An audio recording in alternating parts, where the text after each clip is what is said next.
नमस्कार, समय की ताकत में आपका स्वागत है। आज समय की ताकत पहुंचा है डिस्ट्रिक्ट जींद हल्का सफीदो गांव रोड में और आज हमारे खास प्रत्याशी है जो दिलबाग जी हैं। इनसे हम जानकारी लेंगे कि इनका राजनीतिक में इनका क्या मेन उद्देश्य है और ये अपनी लोकप्रिय जनता के बीच में क्या सौगात लेकर आ रहे हैं। सर नमस्कार। नमस्कार। पहले तो सब पूरे गाँववासियों और प्रदेशवासियों को। और मेरा राजनीति माना कोई पैसा कमाना के लिए नहीं है, मैं एक जनता की सेवा के लिए हूँ। तो अपने सेवा करना ही मेरा उद्देश्य है। तो गांव रोड में जैसे सरपंची के लिए मैं खड़ा हुआ हूँ, तो मेरा उद्देश्य है कि मैं अपने गांव की सेवा करूँ, जिसमें मेरे गांव के काम रुके हुए हैं, जो काफ़ी देर के जो गलियाँ और नालियों की सीमत है, मैं उससे ऊपर उठकर काम करना चाहता हूँ। जैसे मेरे गाँव में कई निकासी की सबसे बड़ी प्रॉब्लम है, तो निकासी करेंगे उसकी पानी की। जैसे मेरे गांव में बहुत बड़ी प्रॉब्लम है, स्कूल के आसपास बहुत गंदगी फैली हुई है, उसको हम सुधारेंगे, जैसे भी वो कोशिश करेंगे। तो और भी कई मेरे गांव में बड़ी समस्या है, उसको निवारण करेंगे, हम कोशिश करेंगे ज़रूर।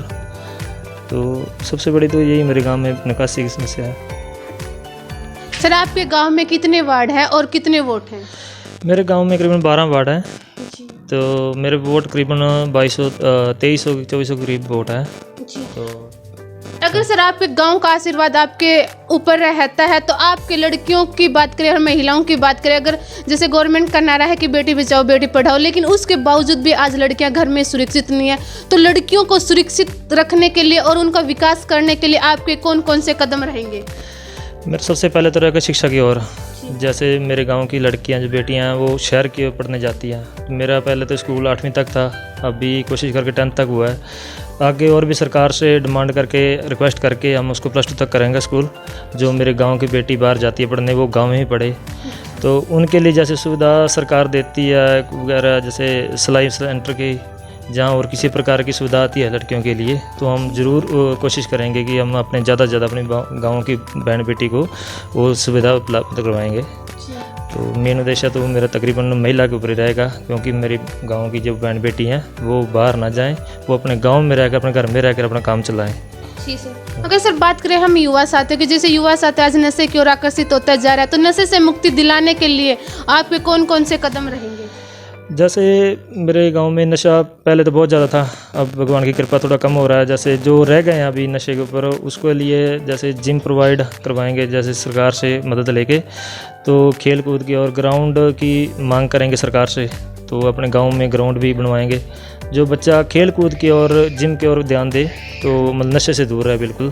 तो ऐसा जितनी भी हो जी कोशिश अपने नौजवान के लिए करेंगे, अपने भाई से करेंगे जरूर। तो आपका गांव जैसे कि सर रोड है वो ग्रामीण अंचल है, तो ग्रामीण अंचल को एक शहर, विकसित शहर की तरह कैसे विकसित किया जा सकता है?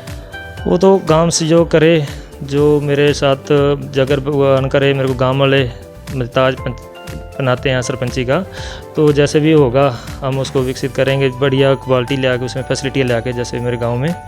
तो उस वैसे ही हम शहर से गाँव को शहर में विकसित करने की कोशिश करेंगे जरूर।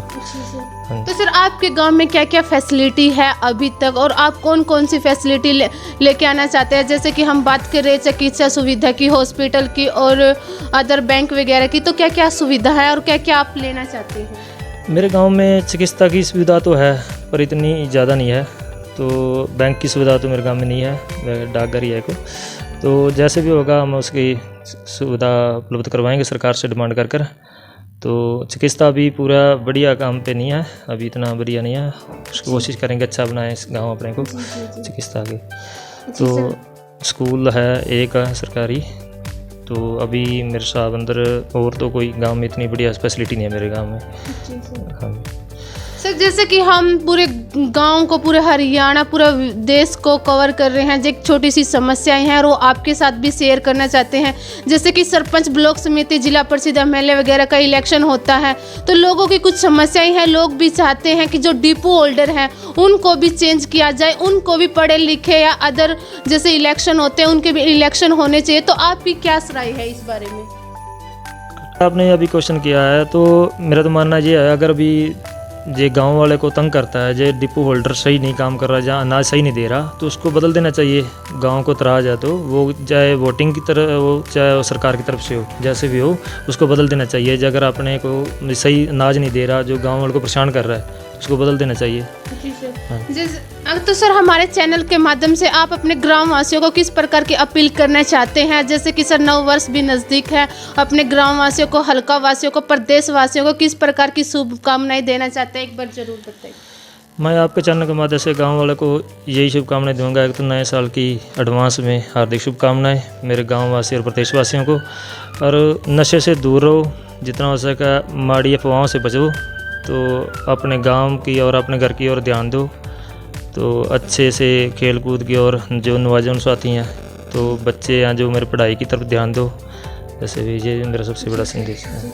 बहुत अच्छी सोच है। देखिए आज समय की ताकत पहुंचा था शख्सियत धारावाहिक के अनुसार रोड गांव में, और आज हमारे खास प्रत्याशी थे दिलबाग जी। इनसे हमने जानकारी ली। सर का कहना है कि जैसे ही मैं सत्ता में आता हूं तो मेरी कोशिश रहेगी एक गांव है बिल्कुल ग्रामीण अंचल को एक विकसित शहर की तरह किस प्रकार से चमकाया जाएगा, और स्पोर्ट्स का पहला कदम रहेगा ताकि बच्चे स्पोर्ट्स की ओर ध्यान दें और अपना खुद का नाम रोशन करें, अपने शहर का करें, अपना देश विदेश का नाम रोशन करेगा। तो हमारी भी आशा रहेगी सर का संदेश जन जन तक पहुंचाए। तो बने रहे समय की ताकत। फिर मुलाकात होगी एक नए चेहरे के साथ। सर